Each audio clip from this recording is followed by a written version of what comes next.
আমি নরসিংদী একবার রাত্রে 1:30 বাজে চা দোকানদার চা বেচতেছে, খুব কাছে দিয়া বৈশা চা খাইছি বেটার। কইলাম ভাই যাইয়া থুইয়া কত থায় ডেইলি? হুজুর 2000, 1500, 2500। এই চা বিক্রেতা রাস্তার পাশে ছোট টং চা বেছে না, এরকম এরকম বেটার ডেলি যদি 2000 টাকাও থাকে তাইলে মাসে কত? 60,000। আজ বাদ দেন না, আরো 10,000, কত? 50,000। আপনার বেতন 50,000 না? কত? 45। ইমাম সাহেব আছেন নি কেউ? এত দেন তো। কত কত আপনার? 44। কত? হ্যাঁ 6,000। ও বেটার, ওই বেটার কত? 50,000। আমি নিজে বিশ্বাস করেন, আমি একবার কাছে বইয়া জিগাইছি, কাকা কিস্তি কয়টা? হুজুর শরম দিয়েন না। আমি না শরম দেই না, আপনি জিঙ্গাই। আমি কইলাম আমি না ভাই শরম দেই না, আমি আপনি জিঙ্গাইতে আছি আর কি। আজারে আছি জনকদুর বইছি, আমরা এনে চা খাইতাম, রাত হয়ে গেছে মাহফিল থেকে আইতের সময় আর কি। তো হুজুর কিস্তি 3টা চলে, 3টা কিস্তি। আপনার কিস্তি কয়টা দেখেন, জিজ্ঞাসা করেন। হে তো কিস্তি চিনে না, সে তো কিস্তি চিনে না। আমার মসজিদের ইমামরা তো কিস্তি চিনে না, মিয়া লোন চিনেই না। তো আলহামদুলিল্লাহ মালিকের উপরে রহম করে, দয়ার উপরে ভরসা করে জিন্দেগি আরামসে চালায়। চুরিও করে না, ডাকাতিও করে না, কারো মাল লুণ্ঠন করে না, সুদও খায় না, ঘুষও খায় না।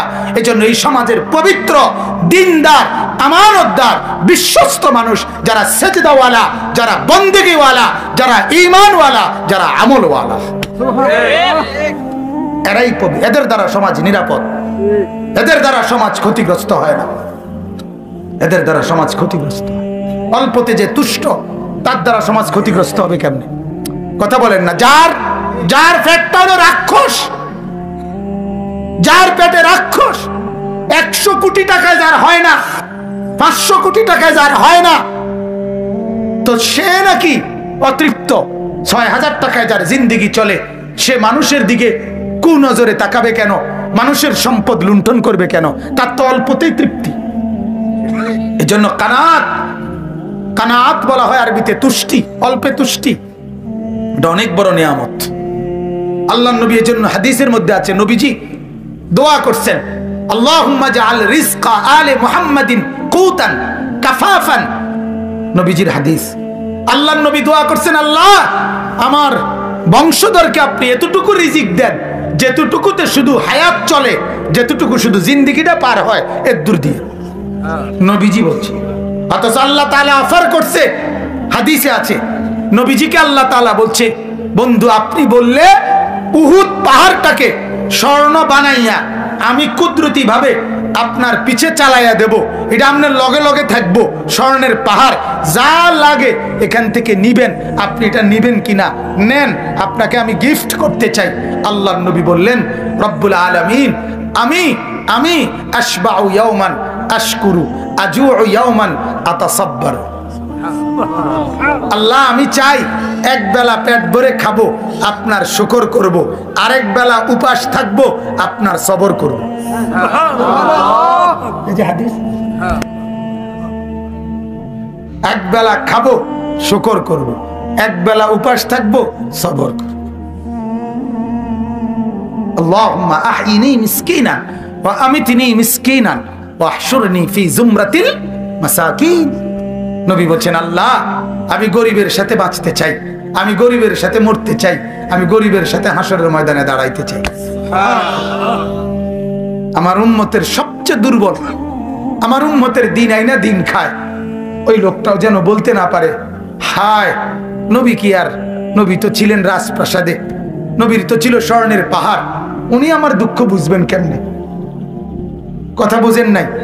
উনি কেমনে বুঝবেন? আমরা অনেক সময় কথা কই না, আপনি আমার দুঃখ বুঝবেন কেমনে? আপনি থাকেন সুখের রাজপ্রাসাদে, আপনি বুঝবেন কেমনে দিন মজুরের কষ্ট কি?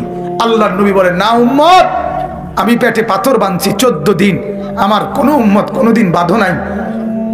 উম্মত আমার 3 মাস ঘরে আগুন জ্বলে নাই, 3 মাস চুলায় আগুন জ্বলে নাই, কাজে আমার কোন উম্মত কিয়ামত পর্যন্ত এর চাইতে বেশি অভাবের অভিযোগ আমার উপরে করতে পারবা না। আমি তার চাইতে বেশি কষ্টে পার করে গেছি। আমি তোমাকে ভাইবা, আমি তোমাকে ভাইবা, আমি তোমার সাথেই থাকতে চাইছি, তোমার সাথেই মরতে চাইছি। নাইলে আমার মাওলা তো আমারে দিতে চাইছিল অনেক, ঠিক কি না বলেন? দিতে চাইছে না অনেক। নবী চাইলে আল্লাহ কি কি দিত? কথা কয় না, কি কি দিত? সব দিত, সব দিত। কি তা আবার বানাইছে তো ওনার লাগে, বানাইছে তো ওনাকে মহব্বত কইরা, কায়নাত সাজাইছে তো নবীকে ভালোবাসা, তো আবার দিত কি তা? আল্লাহ তো যেন বলতো যে বন্ধু সবে তো আপনারে দিলাম, তবুও তো আল্লাহ নবী সাল্লাল্লাহু আলাইহি সাল্লাম আমরা যেন কোনোদিন বলতে না পারি যে আমার কষ্ট কষ্ট পাইলে না বুঝতো কষ্ট কারে কয়, ঠিক কি না বলেন? যে আপনারা অনেক সময় বলেন না হুজুর আপনার গো আবার কি চিন্তা, মানুষের বাইরে গিয়া গিয়া ভাত খান, আমরার মতো সিএনজি চালাইলে অটো চালাইলে না বুঝতেন না, আপনি একটা বুঝছেন, আমরা বুঝছি না, আমরা মানুষের বাইরে ভাত খাই দেখা আমরা বুঝছি না, নাইলে আপনার মতো হইলে বুঝলাম, হইলে কিস্তি কেমনে লয়, কথা বুঝছেন না? আপনার মতো বুঝলাম থাকলে বুঝলাম, হইলে বিড়ি কেমনে খায়, আপনি আমগুলো বুঝাইতে নাইছেন, আমরা বুঝি না, বুঝি না। কি পৃথিবী এমন এক জায়গা, আল্লাহ তাআলার কুদরত এটা, আমি তো এটা সবসময় বলি, পৃথিবী এমন একটা, এখানে উচ্চ শিক্ষিত যা বোঝে, মূর্খ পৃথিবীর ব্যাপারে তাই বোঝে। এটা তো আমার সবসময়ের কথা, যে একবারে উচ্চ শিক্ষিত ব্যক্তি যেটারে টাইলস বলে, একজন মূর্খ বকলম সরু সরেও চিনে না, এবারটা টাইলসের মাটি বলে, ঠিক না? আয়ো কি কয়? ডক্টরেট ডিগ্রিধারী ব্যক্তি যে বেটা এবারটা ফাঙ্গাস মাছরে ফাঙ্গাস বলে, মূর্খ যে বেটা সই দিতারে না এবারটা ফাঙ্গাস রে তেলাপিয়া বলে, ঠিক না? কিতা বলে? এবারটা বেড়ারে কি বলে? বেড়ারে বেড়ি বলে নাকি? বেড়িরে বেড়া বলে, রাইতেরে দুপুর বলে, দুপুরের রাত বলে। তো কি সুবিধা, কি অসুবিধাই কি? দুনিয়া ভোগ করতে কিচ্ছু লাগে না, দুনিয়া ভোগ করতে আল্লাহর বান্দা হইলেই চলে, দুনিয়া ভোগ করতে হলে আল্লাহ পাঠাইলেই চলে। আল্লাহ বলে পাঠাইছিও আমি, রিজিকের ব্যবস্থাও রাখছি আমি, তুমি শুয়ে থাকলে অসুবিধা নাই, আমি তোমার রিজিক পৌঁছাবো। তাহলে আপনি এখন বলবেন তাহলে আমরা হইয়া তাই কেউ কোনো কাম কাজ না করি। আল্লাহ বলে তুমি যে কাম করবা এটাও তো আমার ফয়সালা। কথা বোঝেন নাই আপনি? এটা আপনি কেমনে, তুমি যে তোমার যে সামনের লোকমা ভাত এটা খাইতে হইব ক্যান্টনমেন্ট গিয়া, এটাও তো আমারই ফয়সালা, তো তুমি এনে বইয়া খাইবা কেমনে? তোমার কদম তো আমার হাতে, কথা বুঝছেন? তার মানে কর্ম আপনাকে করতেই হবে, এটার কোনো কি নাই, সুযোগ নাই। এজন্য তো আমরা বুঝি এটা কর্ম যার জন্য ফয়সালা সে কর্মই করে, আর পঙ্গু প্যারালাইজড তার জন্য ফয়সালা এটা, সে বইয়ে থাকে, তার লাগেও বাতাইয়ে কর্মওয়ালার লাগেও বাতাইয়ে। তাহলে বুঝা গেল কি আল্লাহ পাখিটি হিসাব করে রাখছে, কারে দিয়া কান করাবে, কারে দিয়া বয়া রাখবে, কারে দিয়া ও পঙ্গু বানাবে, সবই তো আল্লাহর ফয়সালা। নাহলে বুড়ারা খায় কেমনে, কোলের বাচ্চা খায় কেমনে? তাহলে দুনিয়া কেমনে চলবে এটা আল্লাহর হিসাবে নাই, কথা বলেন না? হিসাবে আল্লাহ বলেন নাহনু কাসামনা বাইনাহুম মাঈশাতাহুম ফিল হায়াতিদ দুনিয়া। ওরে বান্দা দুনিয়া কেমনে চলবে আমি আল্লাহ বন্টন করে রাখছি, বন্টন করে রাখছি, বন্টন কাসাম না আমার বন্টন। অতএব আমার বাপ আপনি এটা বুঝেন। আমি এতগুলো কথা বলার উদ্দেশ্য হইল আপনারা যারা শুধু ভাবেন আল্লাহ লাগবে না, নামাজ লাগবে না, রোজা লাগবে না, হুজুরদের কথা শোনা লাগবে না, হালাল হারাম লাগবে না, আল্লাহর কসম হারামের টাকা দিয়ে আপনি যাই রোজগার করেন হালাল ভাবে, একেবারে এই কোরআন ধরে বললাম রব্বে কাবার কসম, এই কোরআনের মালিকের কসম, হালাল ভাবে তাই আপনার কাছে আসতো। নাইলে যত লোক হারাম লেনদেন করে, যত লোক হারাম রোজগার করে সবার আয় সমান হয় না। কেন হয় না? সুদখোর তো তেও, কিন্তু একই দুই সুদখোর, একজন কোটিপতি হয়ে গেছে, আরেক সুদখোর এখনো লাখটিও মিলাইতে পারছে না, এরকম কা। আপনি কথা বোঝেন না? হারাম খাইলেই যে লাভ হয় তো সব হারাম খোর কি হয়ে যেত, এক কিসিমের হয়ে যেত। না না এক কিসিমের হইতো কিনা আমি এটা বুঝিনি আমার কথা। যত লোক ঢাকা থাকে সবাই তো টাকা সমান, কথা কয় না? যত লোক সৌদি আরব থাকে বাংলাদেশি সবার ইনকাম সমান না? যত লোক ইটালি থাকে সবার ইনকাম সমান না? সবার 18 তলা বাড়ি না? কিন্তু 18 তলা বাড়ি ওলাও তো আছে, আবার টিনের ঘর সনের ঘর ওলাও তো আছে। এরুমকা ইটালি থেকে দুইজনের এরুমকা, ঢাকা থেকে দুইজনের এমন কেন? নামাজ পড়ে না দুজনে, কথা বলেন না? এতেও নামাজ পড়ে না, এতেও কি পড়ে না? নামাজ পড়ে না, কিন্তু দুজনের ইনকাম সমান হয় না কাতাইলে। আর আল্লাহ বলেন আমাকে রাজি করো আর আমাকে নারাজ করো, আমাকে মানো আর আমাকে না মানো, আমার অনুগত হও আর অবাধ্য হও, হারাম খাও আর হালাল খাও, জায়েজ করো আর না জায়েজ করো। কসম বান্দা, যা তুমি মেহনতেই করবা কিন্তু আসবে আমার ফয়সালা যারটা। এইটা যদি আমি বুঝতাম তো আমার আরো লাভ হইতো। আপনি করে আর কেমনে কই, আমারটা আমিই করি, আমিই বুঝি এটা, আপনি বুঝেন না এটা। আপনি এই কথা বুঝতে শেখেন। কেন আপনি হারাম করছেন? কেন আপনি কিস্তি নিচ্ছেন? কেন আপনি সুদ খাচ্ছেন? কেন আপনি সুদ দিচ্ছেন? কেন যুবক আল্লাহকে নারাজ করে দুনিয়ার মধ্যে ডুবে গিয়া দুনিয়া কি পাইলা? কি পাইলা? কেউ 15 দিনে বিদের জায়গা, কেউ 3 বছরও কি পায় না, ভিসা পায় না। এরম হয় কা যে চাইলেই যেমন যায়, কথা বলেন না? তো কেন এমন হয় ভাই? অতএব বলো ভাইয়া, বোঝো ভাইয়া, দুনিয়া আল্লাহ তাআলা একেবারে নিখুঁত ভাবে আল্লাহ কোরআনে বলছেন কুল্লুন ফি কিতাবিম মুবিন। আমি আল্লাহ তাআলা দুনিয়ার প্রতি ইঞ্চি আমি আল্লাহ আমার আমল তাকদীরের মধ্যে লিখে রাখছি।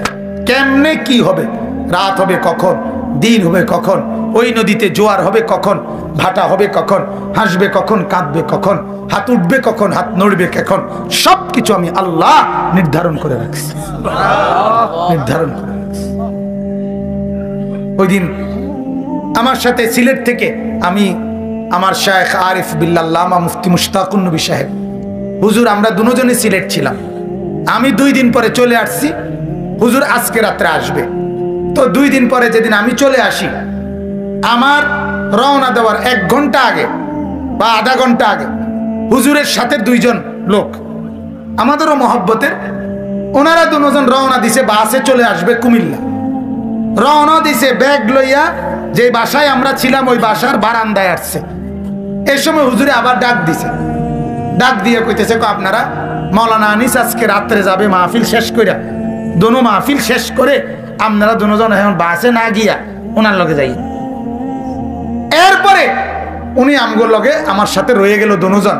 তো রাতের 2টা বাজে ওনারা ও আপনার সিলেট বালাগঞ্জ একটা উপজেলা, ওইখানে বসা ভাত খাইছে। তখন আমি বললাম আব্দুল মান্নান স্যার, ভাবেন তো ব্যাগ লইয়া রওনা দিছেন, গেট পর্যন্ত গেছেন গা, আপনি মনে করছেন রাতের ভাত খাইবেন কে? বাদ মাওলা আপনার ভাত রাখছে বালাগঞ্জ, আপনি পারছেন আপনার রিজিক না খাইয়া যাইতেন? কি আশ্চর্য না! উনি তো স্বপ্নও ভাবে নাই, উনি তো রওনাই দিয়ে লাইছে। কিন্তু মালিক বলে না রে বান্দা, আজকের রাতের খানাটাও তোর সিলেটে, তুই যাবি কেমনে কুমিল্লায়? আমার ভাই, আমি সবটা কথার দ্বারা এটাই বুঝাইতে চাই, আপনি এটা বুঝতে শেখেন। আমরা এটাই বারবার বলি, ইয়ালামুনা যাহিরাম মিনাল হায়াতিদ দুনিয়া, আমরা শুধু দুনিয়াটাই বুঝলাম। আল্লাহ বলে ওয়াহুম আনিল আখিরাতি হুম গাফিলুন, বান্দা তুমি আখিরাত থেকে গাফিল হলা। আরে বান্দা, 1 পিঠ শুধু বুঝলা, আরেক পিঠ বুঝলা না। মাটির উপরের পিঠটা বুঝলা, মাটির ওই পিঠ কবর, মাটির ওই পিঠ আখিরাত, ওটা তো বুঝলা না। কেন এমন করলা? এই পিঠ তুমি সাজাইলা, তো ওই পিঠ কবর কে সাজাবে বান্দা? কে সাজাবে? অতএব আল্লাহ তাআলা বলেন, ওই কথাটা বলতেছিলাম, আমাকে ভুলে যায় যে আমি তার জীবন দুনিয়ায় সংকীর্ণ করে দেই। আর ওয়া নাহশুরুহু ইয়াউমাল কিয়ামাতি আ'মা, আমি আল্লাহ তাআলা তাকে হাসরের ময়দানে উঠাবো, হাসরে তুলবো তাকে, যখন সে দাঁড়াবে আ'মা, সত্যি সত্যি অন্ধ। আজকের সেজদা ছাড়া যুবক অন্ধ হয়ে উঠবা, আজকের সুদখোর অন্ধ হয়ে উঠবা, আজকের হারামখোর অন্ধ হয়ে উঠবা, আজকের জিনাখোর অন্ধ হয়ে উঠবা, আজকের মাদকাসক্ত যুবক, মদখোর, গাঁজাখোর, ফেন্সিখোর, ইয়াবাখোর, বাবাখোর, ডাইলখোর, এদের জন্য আছে সুখবর। এদের জন্য বুদ্ধিজীবীরা খুব চিন্তা করছে।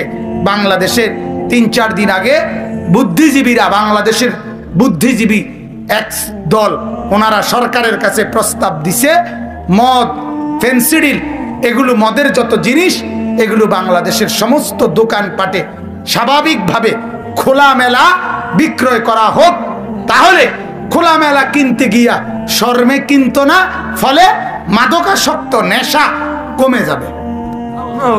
বুদ্ধি, আরে সুবহানাল্লাহ, বুদ্ধিও হ্যাঁ,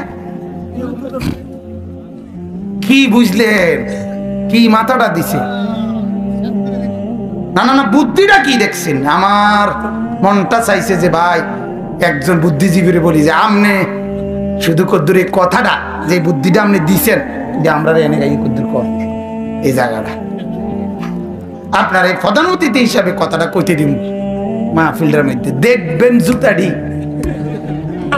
সবাই মুসল্লি শ্রোতা বলবে জুতা প্রত্যেকে দরকার হলে কালকে আবার নতুন জুতা কিনো, আজকে তারা ভিট্টালায়। ঠিক কিনা বলেন না? জুতা দরকার হলে কালকে সবাই এক লগে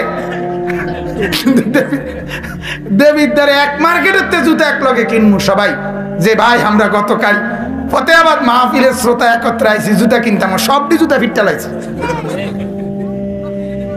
কত বড় ডাকাত, চিন্তা করছেন? এরা বলে বুদ্ধিজীবী। কি কি কথাটা কি করি? সবখানে বেলে খোলামেলা বেচলে এটা কমে যাবে। বেকুব কি হাটে বাজারে ওঠে? আল্লাহ মাফ করে দেন। তাইলে ওয়ানাহশুরুহু ইয়াউমাল কিয়ামাতি আ'মা, আল্লাহ বলেন হাসরে আমি তোমাকে তুলবো অন্ধ বানিয়ে। ক্বালা রাব্বি লিমা হাশারতানি আ'মা, নাফরমান আল্লাহর পাপী বান্দা আল্লাহকে বলবে রব্বুল আলামিন আমাকে কেন উঠালেন অন্ধ বানিয়ে? ওয়াকাদ কুনতু বাসীরা, আল্লাহ আমি তো দুনিয়ায় থাকতে চোখে দেখতাম। সে অবাক হয়ে বলবে আল্লাহ হাসরের মাঠে কেন আমি কিছুই দেখছি না?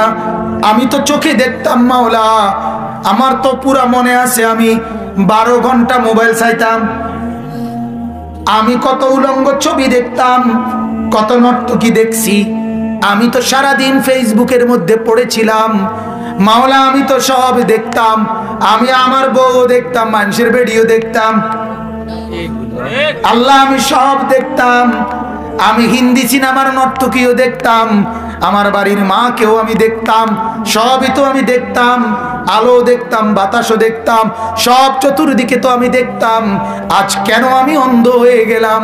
আল্লাহ বলবেন কাযালিকা আতাতকা আয়াতুনা, বান্দা দুনিয়ায় তুমি তো বলছো তুমি দেখতা, কিন্তু আমি মাওলার আয়াত, আমার কোরআন, আমার বিধান বারবার বারবার তোমার কাছে এসেছিল, তোমার সামনে বলেছিল, ফানাসিতাহা, তুমি সবগুলোকে ভুলে গেছিলা, নামাজ ছেড়ে দিছিলা, রোজা ছেড়ে দিছিলা, জিকির ত্যাগ করছিলা, কোরআন ত্যাগ করেছিলে, হালাল ত্যাগ করেছিলে, পর্দা ত্যাগ করেছিলে, আমি মাওলাকে ত্যাগ করেছিলে। আল্লাহ বলেন কাযালিকাল ইয়াউমা তুনসা, আজ আমি আল্লাহ তোমাকে ভুলে গেলাম, যাও গেট আউট, আজ তোমাকে আমি ভুলে গেলাম। সেদিন দুনিয়ায় তুমি ভুলে গেলা, তুমি ভুলছো আমারে 60 বছর, আমি ভুলে গেলাম তোমাকে অনন্তকালের জন্য। যা যা বেঈমান, যা নাফরমান। তখন কি বলবেন? কোনো কথা থাকবে বাজান? বলেন না কোনো কথা থাকবে? অতএব আল্লাহ তাআলা বলেন, এবার আমি আমার কথা শেষ করে দিচ্ছি, বাকিগুলোর শুধু তর্জমা বলবো। ইন্নামা ইয়াতাযাক্কারু উলুল আলবাব, আল্লাহ তাআলা বলেন ও নবী মনে রাখবেন, সবাইকে বলবেন আমার এই কথাটা, যে আমার নবী আপনার উপরে আমি যা নাজিল করেছি তাকেই কেবল সত্য মনে করে, আর তাকে গ্রহণ করে না সে অন্ধ। এই যে চোখ আর অন্ধের পার্থক্যটা আল্লাহ বলেন ইন্নামা ইয়াতাযাক্কারু উলুল আলবাব, এই কথাটা বুঝবে সে বিবেক আছে যার। কি আছে যার? দেমাগ, দেমাগ, যে পাগল না, যার দেমাগ আছে, যার বিবেক সচল আছে, সেই কেবল এই কথাটা বুঝবে যে আল্লাহকে মানলে হয় চোখওয়ালা, রসুলকে মানলে হয় চোখওয়ালা, আল্লাহকে না মানলে হয় অন্ধ, রসুলকে না মানলে হয় অন্ধ। আল্লাহ বলে এই কথাটা বুঝবে যে সে কি বিবেকওয়ালা, যে বিবেকওয়ালা, বিবেকওয়ালা। এই জন্য এখান থেকে এটাও বোঝা যায় আল্লাহকে যে চিনে না, রসুলকে যে চিনে না, কোরআনকে যে চিনে না, আল্লাহর বিধান যে চিনে না, তার কোনো বিবেক নাই, তার কোনো দেমাগ নাই। আপনি না বলেন সে শিক্ষিত, শিক্ষিত হলে খারাইয়া মতে কেমনে? কথা বলেন না কেন? বিবেক, শিক্ষিত মানে তো দেমাগে কি আছে? বুদ্ধি বিবেক আছে। তো বুদ্ধি বিবেক থাকলে ফজরের নামাজ না পড়ে ঘুমায় কেমনে? বলেন, আল্লাহকে নারাজ করে ঘুমায় কেমনে? হ্যাঁ, সারাদিন একটাবার একটা মোবাইলের মিস কল সে শুনতে পায়, এত বড় মসজিদের আজান শুনতে পায় না, তার বিবেক কেমনে আছে? কথা বলেন না কেন? তার বিবেক কেমনে আছে? যার এতদূর বুঝ আছে, বন্ধুকে পর্যন্ত 2 দিন কল না দিলে বন্ধু রাগ করে, তার এতটুকু বুঝ নাই কেন আমার পালনেওয়ালা মনিবকে 1 সপ্তাহ একটা সেজদাও করছি না, তিনি আমার সাথে রাগ করছেন না? এটা বুঝে না কেন? আল্লাহ তাআলা বলেন মূলত নাফরমানের কোনো দেমাগ নাই, নাফরমান জানোয়ার। নাফরমান কি? আবার বলেন, আবার বলেন, আবার বলেন, আরো জোরে, জোরসে বলেন, জোর আওয়াজে, জানোয়ার, জানোয়ার। উলাইকা কাল আনআম, কোরআনের আয়াত। এজন্য আমার পরিষ্কার কথা, মুসলমান পরিষ্কার কথা, যার ঘরে ছেলে নামাজ ফজর পড়ে না, যার ঘরের স্ত্রী ফজরের নামাজ পড়ে না, যার ঘরের মেয়ে ফজরের নামাজ পড়ে না, যে নিজে ফজরের নামাজ পড়ে না, 7টা বাজে 8টা বাজে যারা ঘুম থেকে ওঠে, ওরা মানুষ ওঠে না, জানোয়ার ঘুম থেকে ওঠে। ওগুলো মানুষ না, ওগুলো জানোয়ার, ওগুলো হাইওয়ান। না রে, তুমি জানোয়ার, তোমার সাথে কুকুরের পার্থক্য কি বলো? বলো। তুমি খাবার খাও, কুকুরও খাবার খায়। তুমি ঘুম যাও, কুকুরও ঘুমায়। তোমার বাচ্চা কাচ্চা হয়, কুত্তারও ছাওয়া। কথা বলে না? কুত্তারও কি হয়? বাচ্চা কাচ্চা হয়। পার্থক্য বলো। তুমি বলো বেটা, এই যুবক বলো, দাঁড়া যুবক বেটা, দাঁড়া, এখন বল বেটা, বেনামাজি যুবক তুই এখন দাঁড়া। তো যদি বলতে পারো তোর সাথে কুকুরের পার্থক্য কি, আমি ছেড়ে দিলাম মাইক, দাঁড়া।